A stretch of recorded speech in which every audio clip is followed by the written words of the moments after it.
Boa noite, Moçambique. Sintam-se por mim cumprimentados. Dizer que estamos cá para trazer mais uma edição do Team Saúde e Bem-Estar, num dia em que damos especial atenção à epilepsia.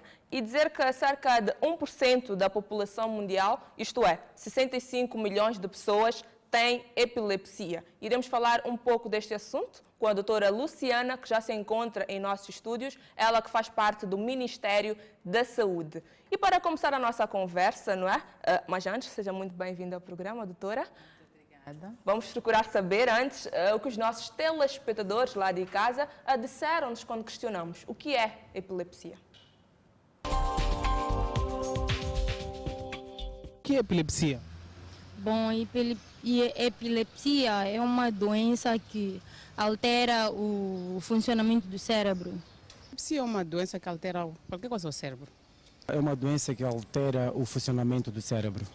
É uma doença. Epilepsia é uma doença que altera o funcionamento do cérebro. Uma doença que provoca o crescimento da cabeça de uma criança pequena e se a família não leva a criança ao hospital, a cabeça cresce e chega a um certo ponto que o pescoço não consegue aguentar o peso da cabeça por causa da água também lá dentro, né, contida lá dentro, e a criança acaba perdendo a vida, mais ou menos, que acho que é isso que eu posso saber, é questão da doença de epilepsia, né? Epilepsia?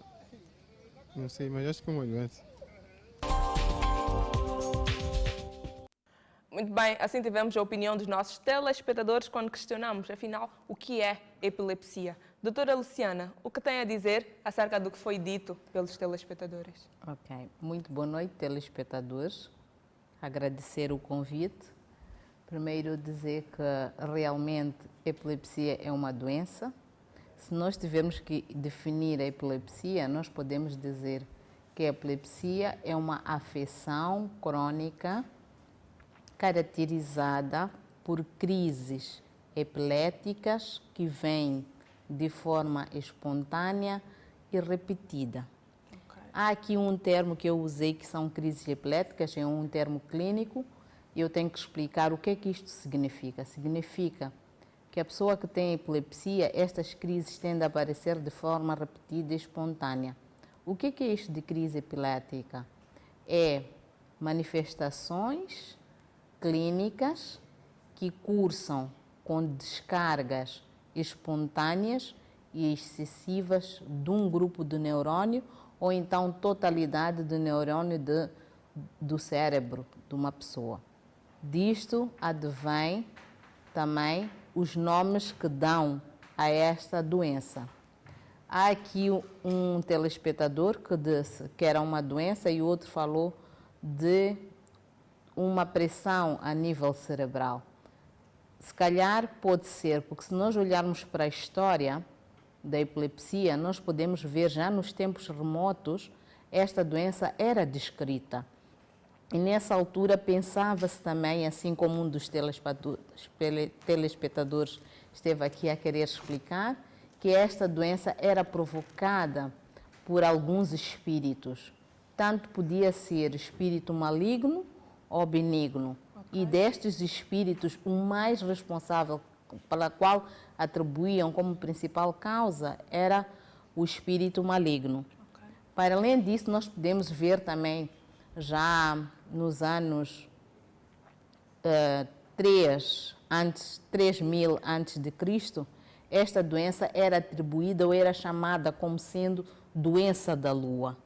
Ou então, podiam também chamar, como eles diziam, aquela doença em que há uma surpresa ou doença comercial. Isto o que quer dizer? Que as pessoas podiam estar, por exemplo, alguém que tem epilepsia, estar num local onde tinham várias pessoas e de repente a crise aparecia. E nesse momento a pessoa podia cair, então por isso que deram este nome de comercial. Interessante. E doutora Luciana, qual é a situação da epilepsia em Moçambique? Ok. Em relação à situação da epilepsia em Moçambique, nós podemos dizer que é uma situação preocupante.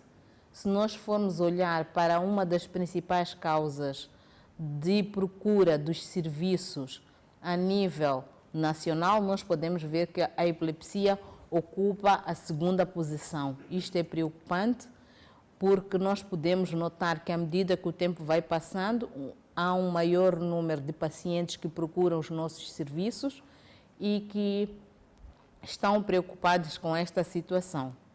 Se formos pensar a nível mundial, nós podemos ver que a incidência vai variar dependendo da idade dos pacientes. Ela é mais prevalente ou tem uma incidência muito maior na infância e depois tem um pico depois dos 65 anos de idade. E aí nós vamos perceber também que a maioria parte das pessoas que procuram os nossos serviços estão nesta primeira faixa etária, entre a infância até mais ou menos os 20 anos. Aqui a nível de Moçambique. Aqui a nível de Moçambique. E para dizer também que esta epilepsia é uma doença que não é contagiosa, é uma doença que não passa para os outros, é uma doença que provavelmente tem como causas 3 principais, que podemos encontrar, por exemplo, a causa primária ou desconhecida, a causa secundária e a causa criptogénica. Então, na causa primária é aquela que nós não encontramos um fator determinante, mas pensa-se que fatores genéticos podem estar aí influenciados. Okay. Nas causas secundárias são as causas possíveis, as causas conhecidas. Não vou deixar aqui de falar que nós estamos em África, disse muito bem na introdução, que 1% da população, principalmente da população em vias de desenvolvimento, estão acometidas por esta patologia. Então, Moçambique não foge a essa realidade. Nós podemos observar que, por causa da nossa vivência, dos problemas de saúde, do acesso, várias outras doenças infecciosas podem ser os fatores que fazem com que nós tenhamos um número muito grande de procura destes tipos de pacientes. Por exemplo, nós estamos numa área endémica, numa área em que temos um número muito grande de pacientes que até hoje, com muita pena, ainda sofrem de malária. Para além da malária, que é uma das causas, temos também as meningites. Tirando as meningites, vamos falar por causas obstétricas, a nível obstétrico. O parto arrastado, o fato da mulher ficar muito tempo antes de ter o parto, depois de começar o trabalho do parto, o bebê que nasce com algum problema ou tem um atraso, né, no momento em que este bebê vai nascer, ou então que tem um problema, principalmente na idade precoce, na infância, por exemplo, tem uma doença, por exemplo, uma desidratação grave que pode provocar uma lesão a nível cerebral, e não deixando também de falar de algumas patologias como traumatismos. Okay. Nós podemos ver a nível dos traumatismos cerebrais também é uma das principais causas. Nós podemos olhar também para a nossa população, que ultimamente também já está a ficar mais envelhecida, que é o problema dos AVCs, que é o acidente vascular cerebral, que é uma das causas principais. E também chamar aqui a atenção, porque está-se a tornar hábito, aqui dentro do nosso meio, comer a carne de porco assada.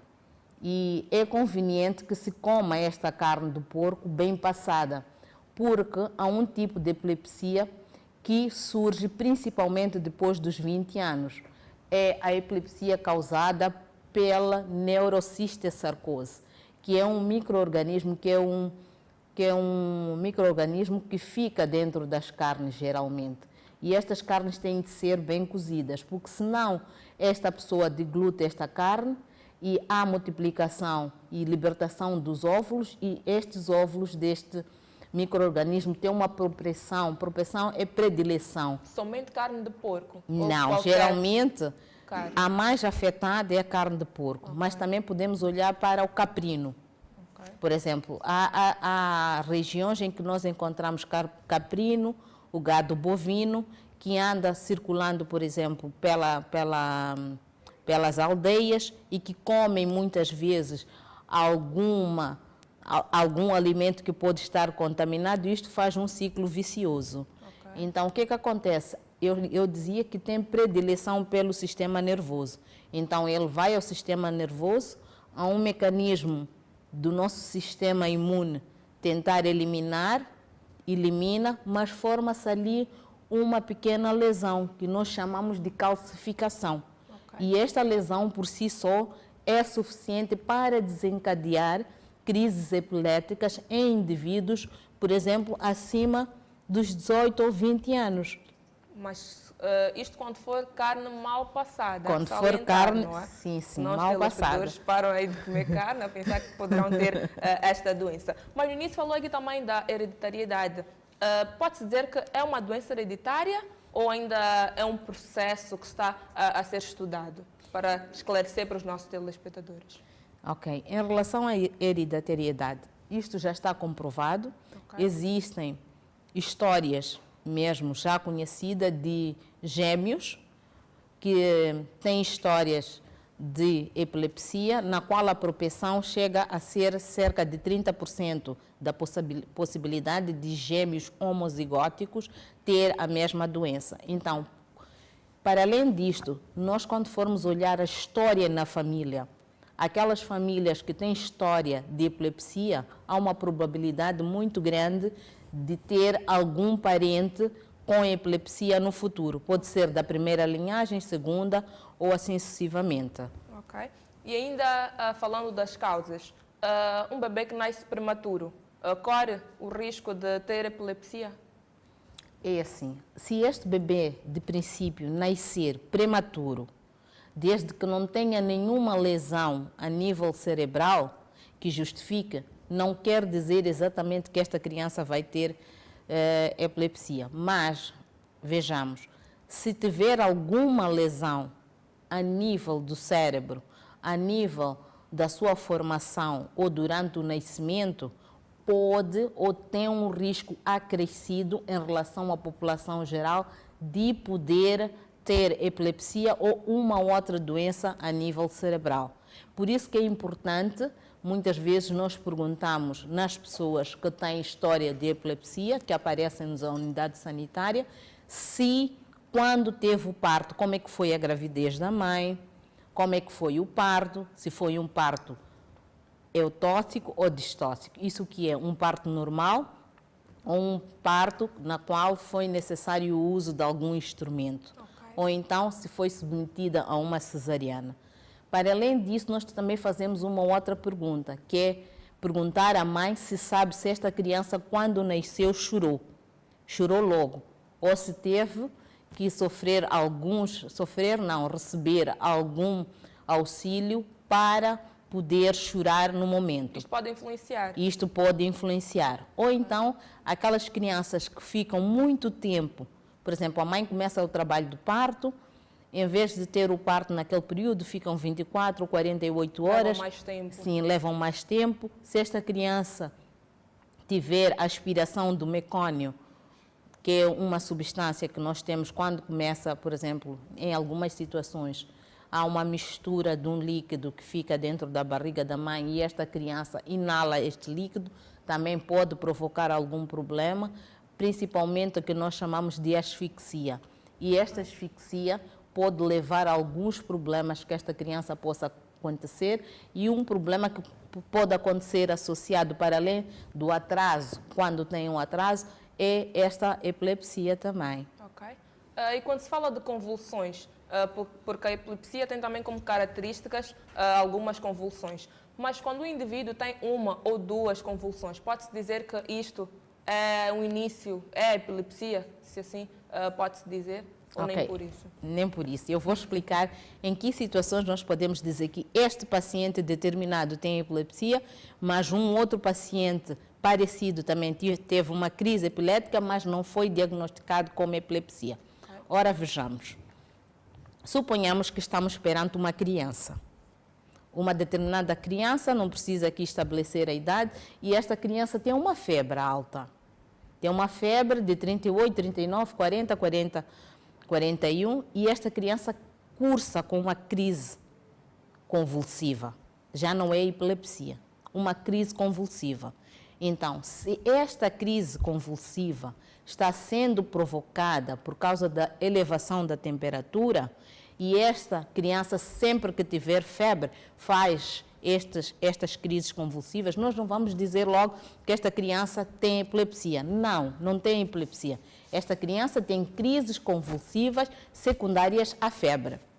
Temos também algumas situações de pessoas, por exemplo, que usam substâncias psicoativas, como, por exemplo, alguém que consome bebidas alcoólicas, quase que diariamente, em quantidades excessivas. Este indivíduo também pode ter uma crise convulsiva. Quando é que ele pode ter? Por exemplo, quando deixa de beber. Alguém que bebe frequentemente, para de beber, passado algum tempo, principalmente nas 72 horas, esta pessoa pode ter crise convulsiva. A pessoa cai, fica no chão, pode ter movimentos tônico-clônicos generalizados, que são movimentos coordenados, regulares dos dois membros, superiores ou inferiores, movimentos parecidos, pode mexer os olhos, pode morder a língua, pode levar a relaxamento do esfíncter, aquilo que nós dizemos, por exemplo, se a bexiga estiver cheia, a pessoa vai fazer xixi, ou então pode eliminar também fezes, e isto é a forma de epilepsia que mais chama a atenção. Mas existem outras formas que vamos falar a seguir. Então, neste tipo de situações, nós não vamos dizer que este paciente tem também epilepsia. Não, ele teve uma crise convulsiva que resultou da abstinência alcoólica. Isto também acontece... As drogas também podem causar isso. Isso, todas as outras drogas também podem causar. E eu quero aqui abrir um reparo em relação à criança. Então, aquelas pacientes, aquelas pessoas que têm, por exemplo, crianças que têm tido crises convulsivas quando estão febres, o que é que se deve fazer? Elas têm que prevenir, impedir que esta febre aumente cada vez mais de temperatura. Como é que elas podem fazer? Podem dar paracetamol.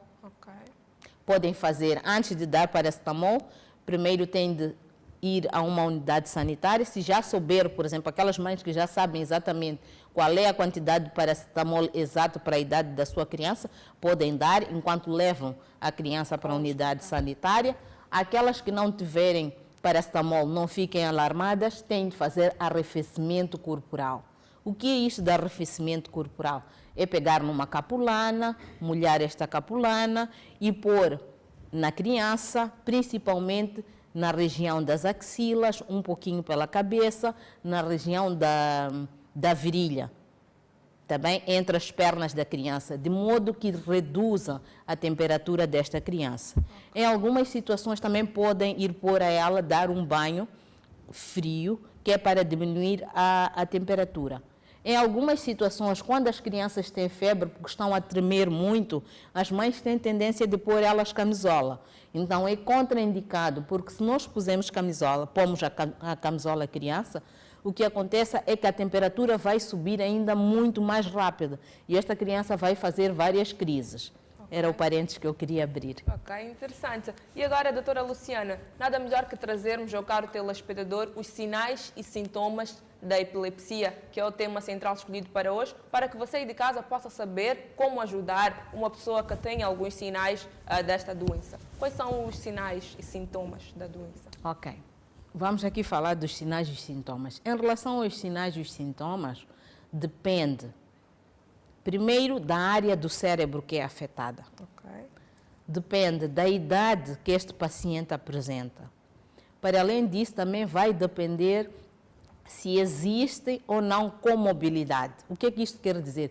Se existe ou não comobilidade a nível cerebral. Quer dizer, pessoas que já tenham alguma lesão anterior ao surgimento desta patologia, principalmente a nível cerebral. Então, disto tudo vai resultar o tipo de manifestação clínica que este paciente vai apresentar. Primeiro, dizer que nós vamos encontrar as crises que são facilmente identificáveis, são as que mais chamam a atenção, e também existem crises epiléticas que podem passar despercebidas. Por exemplo, nós podemos ver, que é mais frequente na criança, uma crise de ausência. O que é isto de uma crise de ausência? É uma manifestação clínica, em que o pai pode dizer, olha, o meu filho pode estar, por exemplo, a falar, seja lá do que for, de repente ele para, nós chamamos por ele não responde, passam breves segundos, são segundos mesmo, e depois disso ele volta. Em algumas situações tu perguntas, filho, ouviu? Ele fica perplexo, não percebeu o que é que se passa. Então, aí chamamos crises de ausência, que a manifestação clínica é esta. E depois temos as crises focais, as manifestações focais ou parciais. Nestas, o que é que acontece? Acometem uma determinada parte do corpo. Como, por exemplo, nós podemos ver alguém, é mais frequente nas crianças também, por exemplo, só a mexer um dos olhos, a mexer os olhos de forma persistente.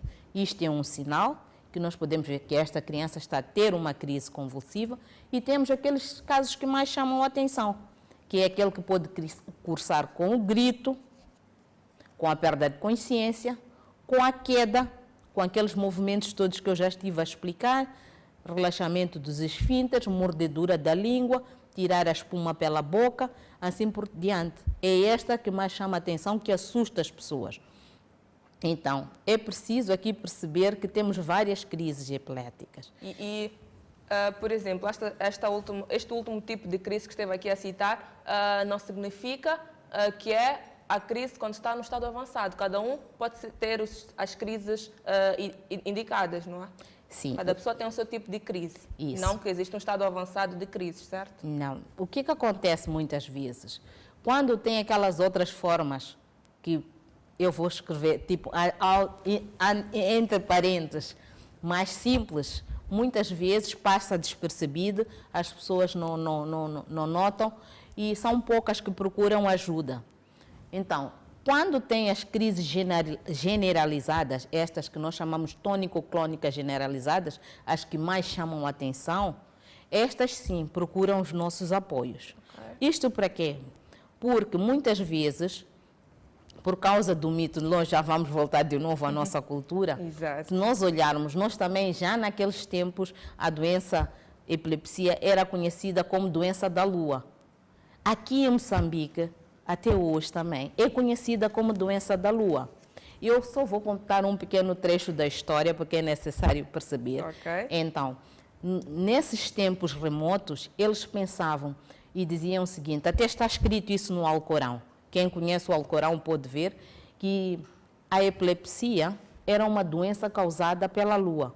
Então, o que é que eles diziam? Diziam que aquelas crianças que haviam sido concebidas ou que tinham nascido no momento em que havia a lua cheia, tinham um risco acrescido de desenvolver ou ter epilepsia mais tarde.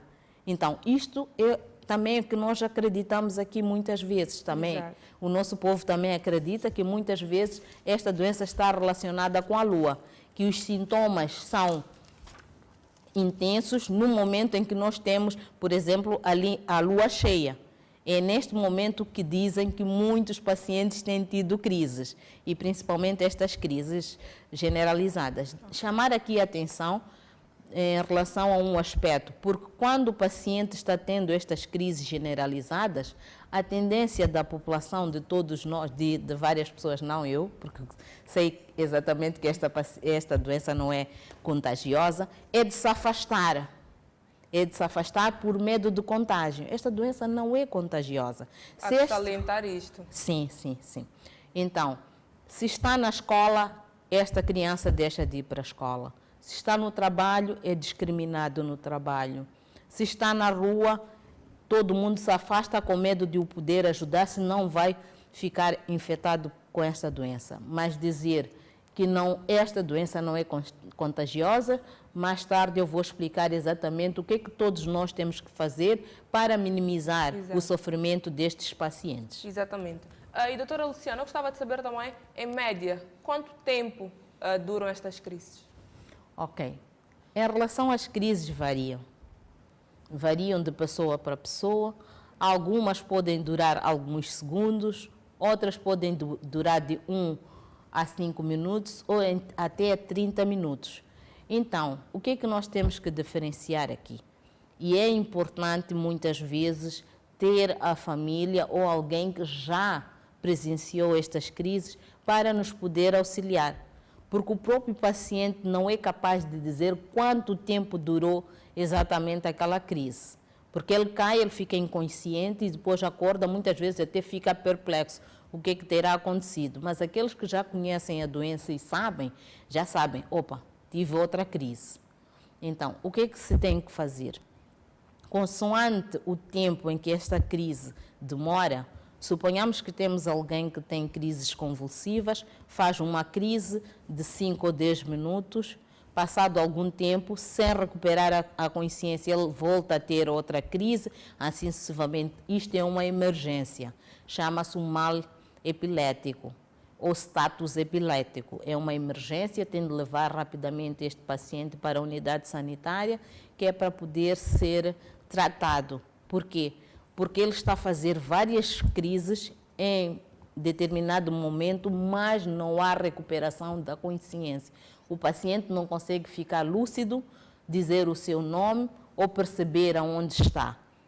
Ok. Isto pode fazer com que esta pessoa perca a memória?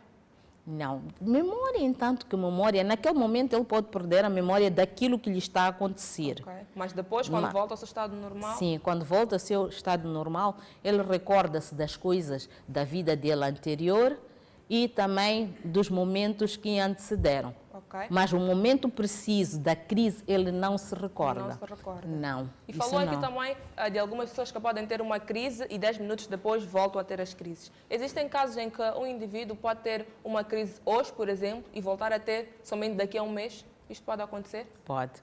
Pode. Eu disse no princípio que a epilepsia é causada por crises súbitas, espontâneas e repetitivas.